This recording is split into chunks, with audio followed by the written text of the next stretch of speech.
दुष्ट आत्माएं भी नरक में जाना नहीं चाहती। किस किस को समझ आया? जब दुष्ट आत्माएं खुद नरक में जाना नहीं चाहती तो हम नरक में।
हालेलुया।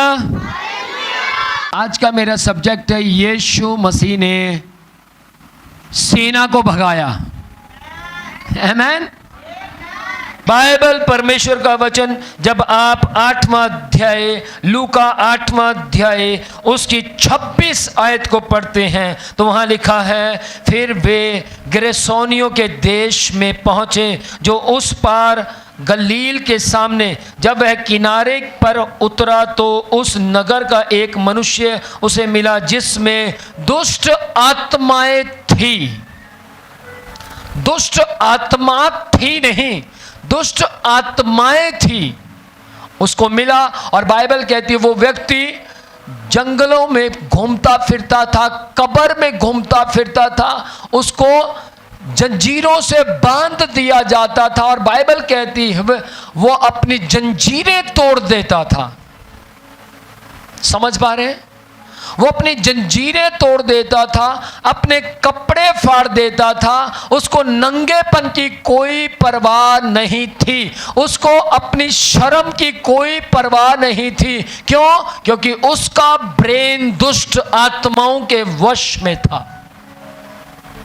हो सकता है आप किसी व्यक्ति को कहें कि आप क्या कह रहे हैं, जरा संभल कर बोलिए, आप ऐसी बातें क्यों बोल रहे हैं, इनसे आप दिक्कत में आ सकते हैं। और वो व्यक्ति क्या कहेगा, मुझे नहीं पता, मुझे मालूम है मैं सही कह रहा हूं, आप गलत है। ध्यान से सुनिएगा, उसको अपनी बेइज्जती की कोई परवाह नहीं होगी। मालूम क्यों?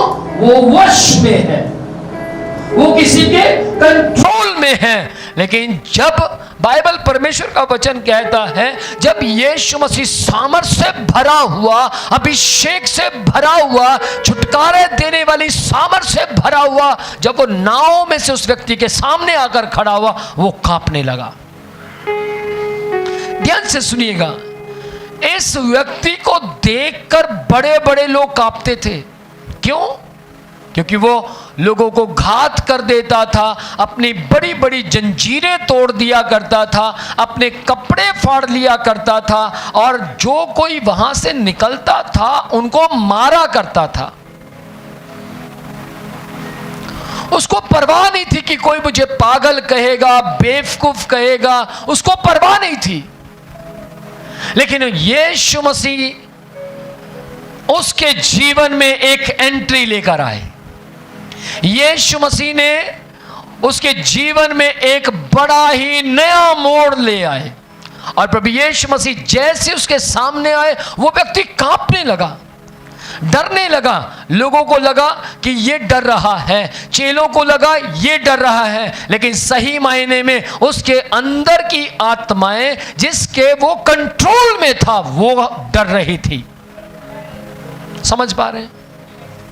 जैसे ये जवान लड़की, जब मैं इसके पास गया तो ये कांपने लगी। लोग देख रहे और कह रहे हो ये लड़की कांप रही है। लड़की नहीं कांप रही, उसके अंदर रहने वाली आत्माएं कांप रही हैं। बाइबल कहती है यीशु मसीह ने जो उसके अंदर आत्माएं थी उनसे पूछा तेरा नाम क्या है,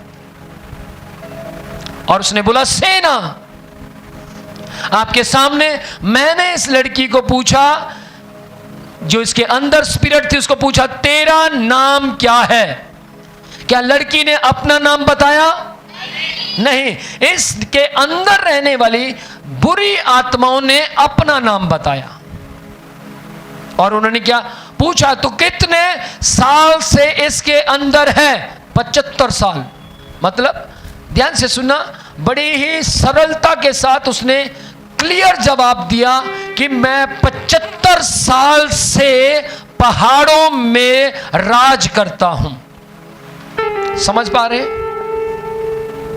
बाइबल परमेश्वर का वचन कहता है यीशु मसीह, अगर आप मार्कुस 8वां अध्याय पढ़ेंगे तो यीशु मसीह ने 4000 लोगों को रोटियां खिलाई, और 4000 लोग यीशु मसीह के ऊपर शक करने लगे। और यीशु मसीह ने उनसे कहा, अरे कैसे लोग हो तुम अभी भी चिन्ह और चमत्कार ढूंढ रहे हो? क्या तुम्हें याद नहीं मैंने तुम्हें रोटियां खिलाई थी? कितनी रोटियां? 7 रोटियां थी वहां पर। मार्कुस 8वें अध्याय को जब आप पढ़ते हैं, वहां 7 रोटियां थी, और 7 रोटियों के ऊपर यीशु मसीह ने धन्यवाद किया, और 4000 आदमियों को, औरतें मालूम नहीं कितनी थी, उनको खिलाया। फिर भी चमत्कार ढूंढ रहे थे। किस किस को सुनाई दे रहा है? समझ रहे हैं? ध्यान से सुनिएगा। वहां पर यीशु मसीह के लोग विरोध में आ गए।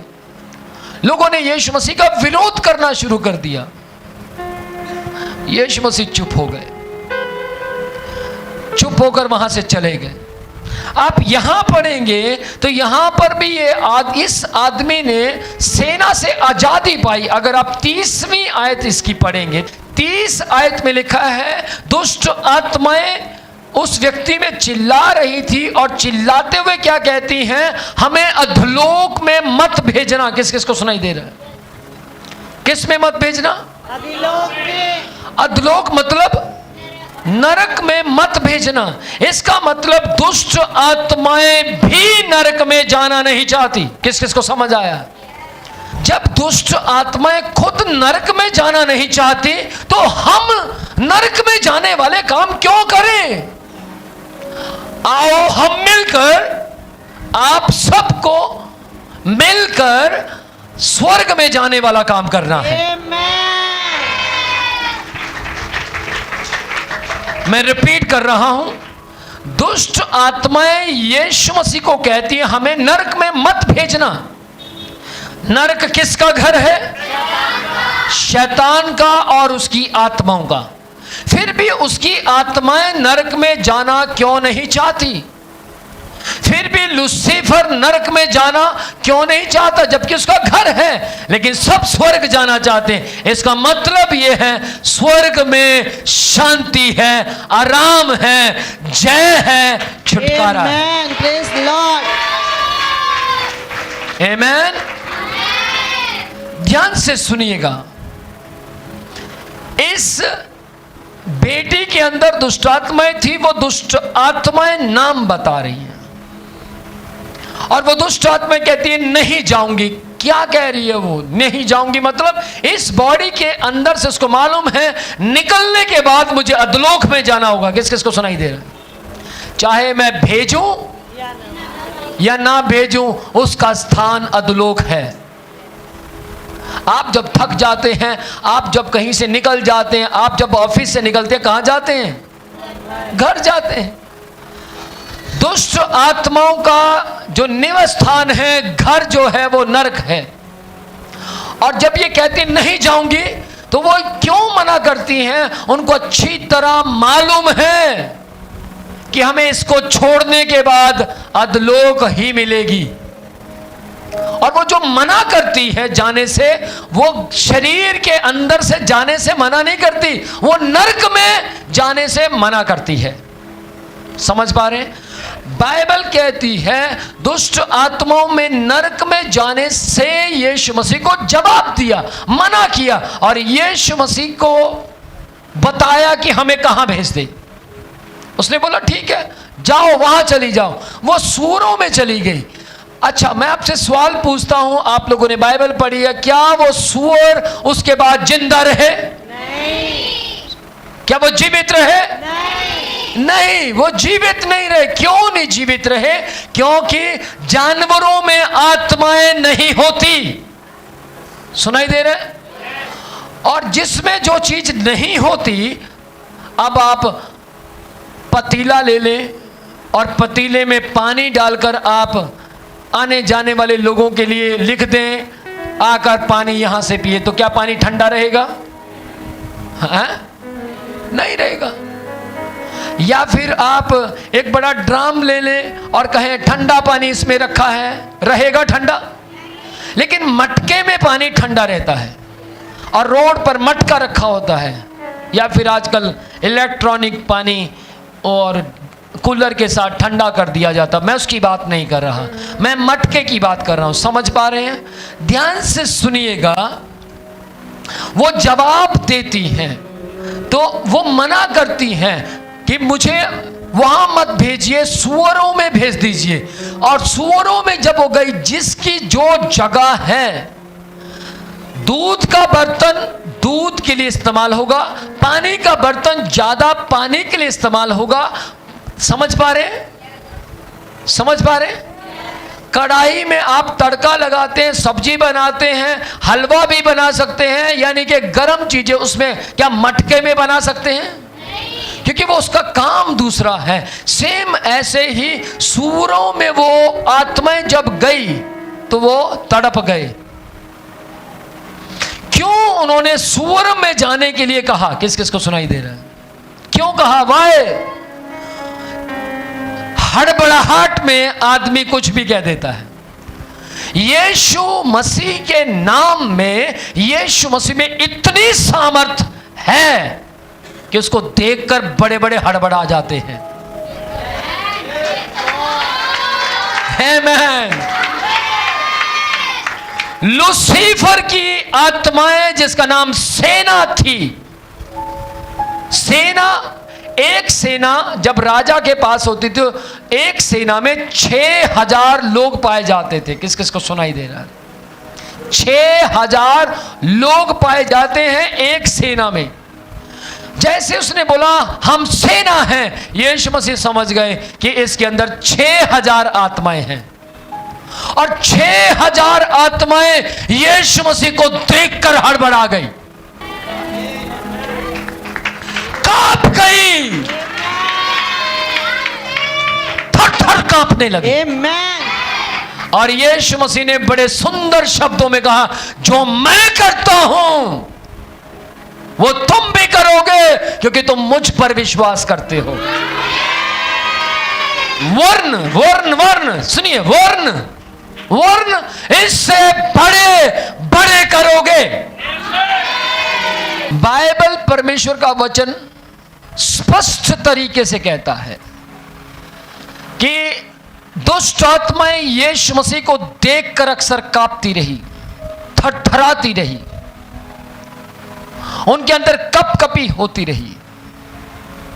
ध्यान से सुनिएगा, मैं जो आपको बताता हूं वो प्रोफेसी नहीं है। किस किस को सुनाई दे रहा है? ये प्रोफेसी नहीं है, इसको बोलते हैं विजडम ऑफ नॉलेज। सुनाई दे रहा है? क्या बोलते हैं इसको? Wisdom of knowledge. और विजडम ऑफ नॉलेज गॉड देता है। सुनिए ध्यान से, प्रोफेसी क्या है? प्रोफेसी क्या होती है? भविष्यवाणी किसको कहते हैं? यीशु मसीह ने उसमें से दुष्ट आत्मा को निकाला और कहा अब तू चंगा रहेगा। क्या यह भविष्यवाणी है? जी नहीं। भविष्यवाणी क्या है? यीशु मसीह ने कहा इस मंदिर को तुम गिरा दो, मैं इसे 3 दिन में बनाकर खड़ा कर दूंगा। यह भविष्यवाणी है। फिर यीशु मसीह ने कहा मैं जाता हूं, मैं फिर आऊंगा, मैं जा रहा हूं, मैं फिर आऊंगा। सुनाई दे रहा है? यह भविष्यवाणी है। हालेलुया।